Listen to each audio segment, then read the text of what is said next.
इस संविधान को पढ़ें, हिंदुस्तान के दस्तूर को पढ़ें, और ये मदरसों में मुकम्मल तौर पर लागू होना चाहिए। मदरसों के हर बच्चों को पढ़ना चाहिए, क्योंकि आने वाला वक्त बहुत ही खराब है। अगर हम संविधान को नहीं जानेंगे, अपने हुकूक को नहीं जानेंगे, अपने अधिकार को नहीं जानेंगे, अपने हक को नहीं जानेंगे, तो हम हक की लड़ाई नहीं लड़ पाएंगे। हर तबके को, हिंदुस्तान के हर समाज को, हिंदुस्तान के हर धर्म के, हर मजहब के मानने वाले को पूरा पूरा इख्तियार दिया गया कि वो जिस तरीके से चाहे इस मुल्क में अपनी जिंदगी गुजार सकता है। किसी को परेशान किया जाता है तो मुसलमानों को ही किया जाता है, कभी खाने के नाम पर, कभी कपड़े पहनने के नाम पर, कभी दाढ़ी रखने के नाम पर, कभी इबादत खानों के नाम पर, तरह तरह से इन्हीं मुसलमानों को परेशान किया जाता है। कि चाल को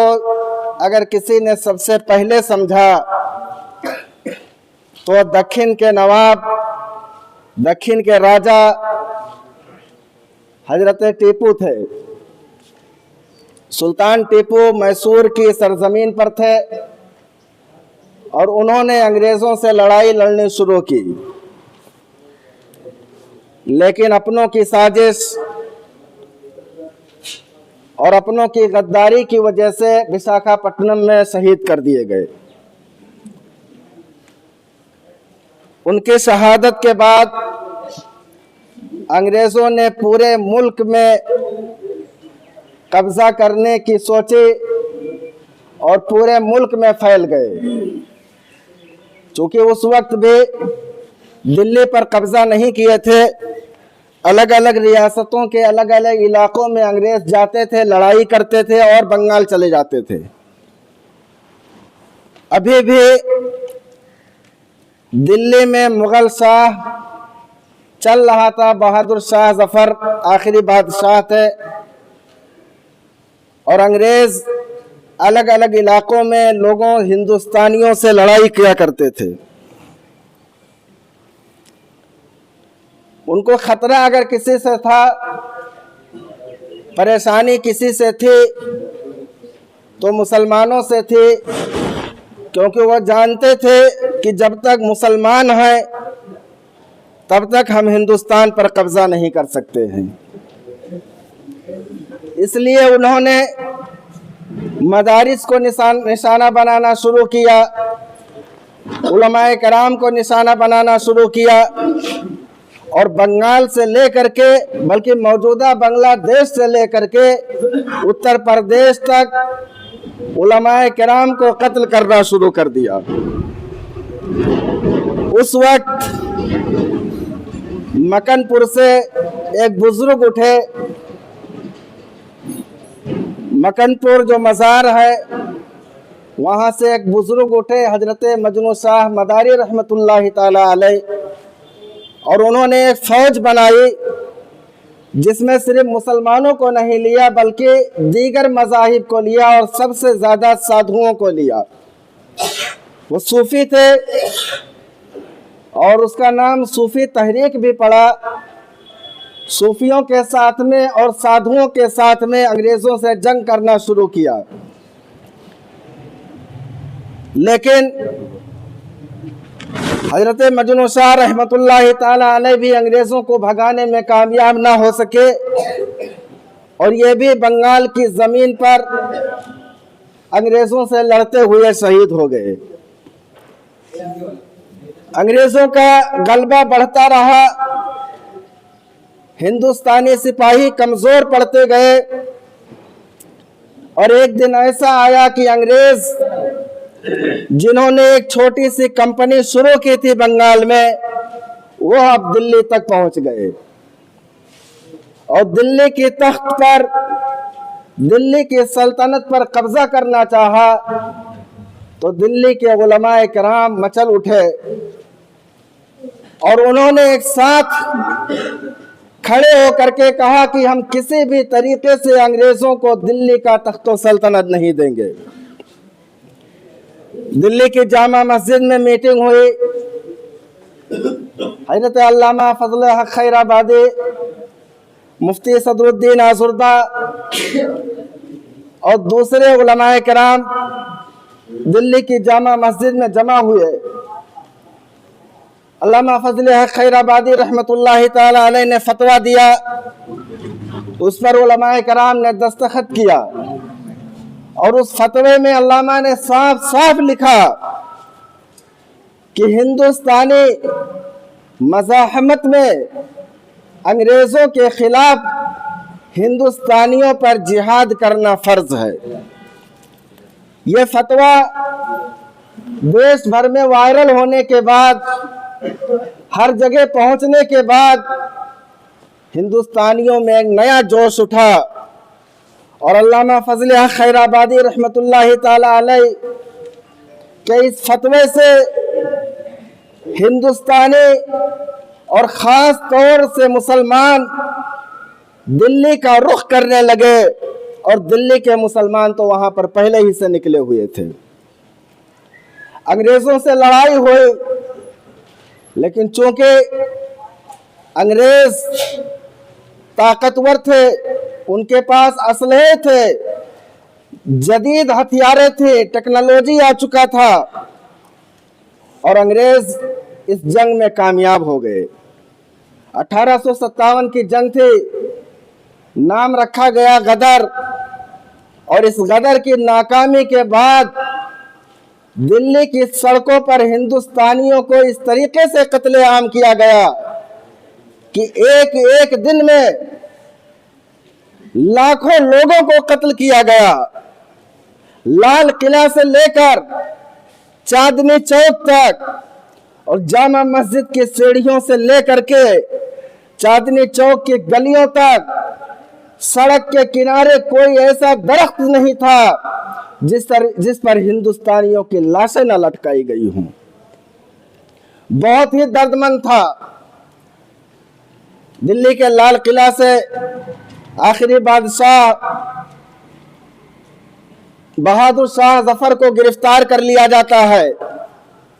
वो बेगमात, वो शहजादियां जिनको कभी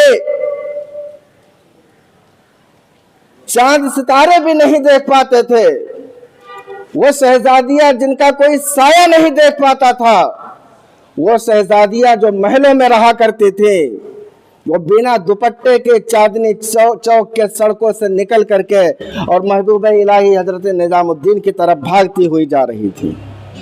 अंग्रेजों ने लाल किला के अंदर इस तरीके से उधम मचाई कि शहजादे जो घोड़ों पर सवार रहते थे वो पैदल निजामुद्दीन की तरफ भाग रहे थे। बेगमात और शहजादियां बदहवास थी।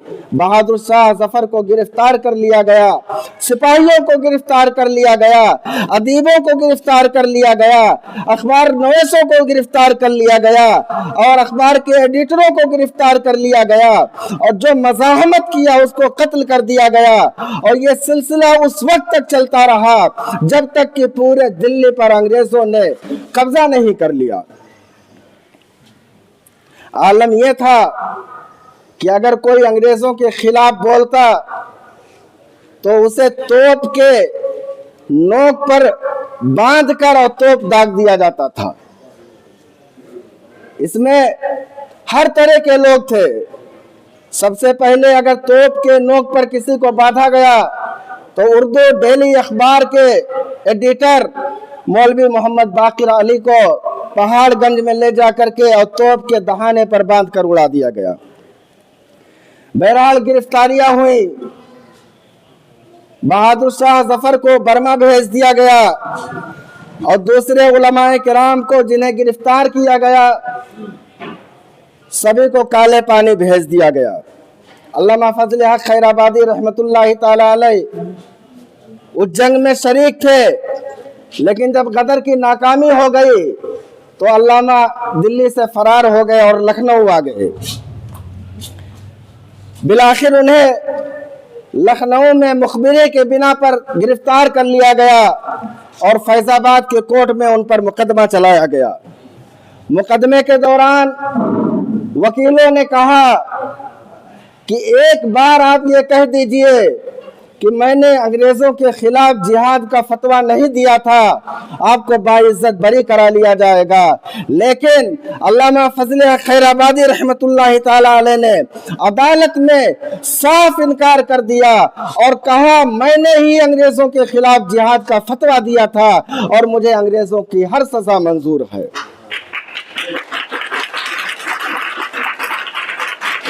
अल्लामा फजल खैराबादी रहमतुल्लाह ताला अलैह को गिरफ्तार करके काला पानी जजीरे अंडमान भेज दिया गया और उसके बाद अंग्रेजों ने पूरे मुल्क पर कब्जा कर लिया। सत्या होने लगे, आंदोलन शुरू हुए, मुजाहरे हुए, धरना प्रदर्शन शुरू हुआ, लेकिन अंग्रेज हिंदुस्तान छोड़ने के लिए तैयार नहीं थे। फिर कुछ नौजवानों ने सोचा कि हमारे बातचीत करने से, हमारे मुजाहिरों से, हमारे धरना प्रदर्शन से जाने वाले नहीं हैं। तो उन्होंने हथियार उठाने की सोची कि अब हम हथियार से लड़ाई करेंगे। उसमें भगत सिंह, नेताजी, अशफाकुल्ला खान, राम प्रसाद बिस्मिल और दूसरे मुजाहिदीन थे। अशफाकुल्ला खान रहमतुल्लाह ताला अलैह शाहजहांपुर के रहने वाले थे और उन्होंने मन बनाया कि हम अंग्रेजों के खिलाफ लड़ेंगे, लेकिन रुपया नहीं था उनके पास में। तो उन लोगों ने काकोरी में अंग्रेजों का ट्रेन ही लूट लिया, लेकिन उसमें भी पकड़े गए और इन लोगों को फांसी हुई। तो ये जो हमको आज़ादी मिली है, ये संविधान की आज़ादी मिली है, ये एक आज़ाद कानून मिला है, हिंदुस्तान में आज़ाद दस्तूर मिला है, ये आसानी से नहीं मिला है, ये लाखों कुर्बानियों के बाद में मिला है, लाखों लोगों के कैदे बंद होने के बाद में मिला है, हजारों तरह की मुश्किलात के बाद मिला है। 1947 में जब ये मुल्क आजाद हुआ और इस मुल्क को छोड़कर अंग्रेज बरतानिया चले गए, उसके बाद जब 1950 में इस कानून को लागू किया गया, इस निजाम को लागू किया गया, इस आईन को लागू किया गया, तो उसमें हिंदुस्तान के हर तबके को, हिंदुस्तान के हर समाज को, हिंदुस्तान के हर धर्म के, हर मजहब के मानने वाले को पूरा पूरा इख्तियार दिया गया कि वो जिस तरीके से चाहे इस मुल्क में अपनी जिंदगी गुजार सकता है। आज हमें संविधान को पढ़ने की जरूरत है और खास तौर पर हिंदुस्तान में मदारिस इस्लामिया के बच्चों को इस संविधान को पढ़ने की जरूरत है, क्योंकि सबसे ज्यादा अगर देश के अंदर किसी को परेशान किया जाता है तो मुसलमानों को ही किया जाता है। कभी खाने के नाम पर, कभी कपड़े पहनने के नाम पर, कभी दाढ़ी रखने के नाम पर, कभी इबादत खानों के नाम पर, तरह तरह से इन्हीं मुसलमानों को परेशान किया जाता है। तो हमें संविधान पढ़ने की जरूरत है और संविधान में हमें यह जानने की जरूरत है कि संविधान ने हमें अधिकार क्या दिया है, संविधान ने हमें हक क्या दिया है। अगर हम संविधान पढ़ते हैं, पैरा हम उसके पैरा, उसके आर्टिकल, उसके अनुच्छेद, उसके दफात हमें बताएंगे कि कौन सा आर्टिकल हमें खाना खाने की आजादी देता है। हम इस मुल्क में जिस तरीके से जहां रहे, जो खाना चाहे, कौन सा पैरा है जो हमें खाना खाने की आजादी देता है, कौन सा आर्टिकल है जो हमें कपड़ा पहनने की आजादी देता है, कौन सा आर्टिकल है जो हमें तालीम हासिल करने की आजादी देता है, कौन सा अनुच्छेद है जो हमें हिंदुस्तान में कहीं पर भी रहने की आजादी देता है, सफर करने की आजादी हमें संविधान ने दिया, कहीं भी आने जाने की आजादी हमें संविधान ने दिया, कपड़ा पहनने का, मदरसे चलाने का, ये निजाम तालीम चलाने का, चंदा करने का, ये टोपी लगाने का, ये कुर्ता पैजामा, ये दाढ़ी, सब कुछ हमें अधिकार दे रहा है हमारा संविधान। तो कोई हमें रोक नहीं सकता है, ना खाना खाने से रोक सकता है, ना कहीं पर घर बनाने से रोक सकता है, ना इबादत खाने में इबादत करने से रोक सकता है। तो मेरे दोस्तों, इस संविधान को पढ़ें, हिंदुस्तान के दस्तूर को पढ़ें और ये मदरसों में मुकम्मल तौर पर लागू लागू होना चाहिए। मदरसों के हर बच्चों को पढ़ना चाहिए, क्योंकि आने वाला वक्त बहुत ही खराब है। अगर हम संविधान को नहीं जानेंगे, अपने हुकूक को नहीं जानेंगे, अपने अधिकार को नहीं जानेंगे, अपने हक को नहीं जानेंगे, तो हम हक की लड़ाई नहीं लड़ पाएंगे, अधिकार की लड़ाई नहीं लड़ पाएंगे, हम किसी के सामने खड़े होकर के बात नहीं कर पाएंगे। तो मेरे दोस्तों, हमें मुकम्मल तौर पर पूरा आईन पढ़ना चाहिए कि मुसलमानों को, अल्पसंख्यकों को क्या क्या दिया गया। सब कुछ दिया गया है। कुछ लोगों के चालाकी से 1947 के बाद और 1950 में जब ये संविधान लागू किया गया, तो कुछ लोगों की चालाकी की वजह से मुसलमानों को सिर्फ और सिर्फ रिजर्वेशन से निकाल दिया गया, लेकिन उसके अलावा सारे अधिकार दिए गए हैं। उन अधिकार को हासिल करने के लिए संविधान को पढ़ें, उस अधिकार को हासिल करने के लिए हिंदुस्तान का आईन पढ़ें। एक बार और आप सभी को यौम जमहूरिया की बहुत बहुत मुबारकबाद। जय हिंद, अस्सलाम वालेकुम।